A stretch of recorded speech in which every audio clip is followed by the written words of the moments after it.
y a des documents que l'OTAN a rédigés avec des universités comme Harvard sur la guerre cognitive. Ça, c'est la guerre de demain. Ça va être la guerre pour les cerveaux des gens ici, la guerre pour l'opinion publique. Quand l'OTAN parle de ça, il parle de ce que la Chine et la Russie vont faire comme guerre cognitive, mais on imagine que l'OTAN est aussi en train de préparer sa propre guerre cognitive, c'est-à-dire sur les réseaux, il y aura des armées de trolls ou de gens qui viennent influencer dans une direction ou dans une autre et créer des réalités et manipuler les perceptions. Ça, c'est vraiment le terrain, le champ de bataille de demain. C'est là que tout va jouer.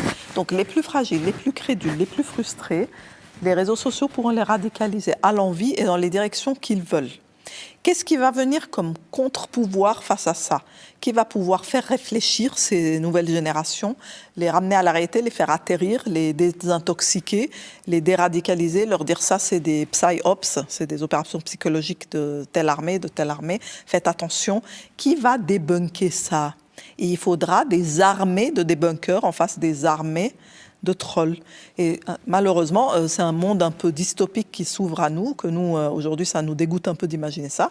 Mais tous ces gens qui passent tout ce temps sur le digital, on va essayer d'attraper leurs opinions, d'attraper leurs adhésions.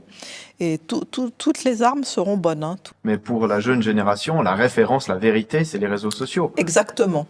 Et aussi les lignes de commentaires. Ça veut dire, les jeunes, aujourd'hui, ils lisent les fils de commentaires, ils adorent lire ce que leur père pense, encore plus que le post principal. Et donc, ils sont très vulnérables à ce qu'on fasse pénétrer dans ces réseaux des armées de désinformateurs, comme on a aussi aujourd'hui. On a des gens qui ont des prénoms marocains, qui critiquent le monde arabe. Et en fait, c'est des fermes de trolls israéliennes qui ont fabriqué ça. Il y a des tas de choses comme ça qui se passent tous les jours, qui sont révélées, qui sortent. Et puis, ça continue. Et on le sait qu'une fois que c'est trop tard, parce que ça fait des mois de dégâts et de désinformation, comme Cambridge Analytica, avant qu'on sache qu'est-ce que c'était en fait. Donc il faut être dans le filtrage et le soupçon face à ce qu'on lit, ne pas prendre n'importe quel compte pour un compte véridique avec une vraie personne humaine derrière.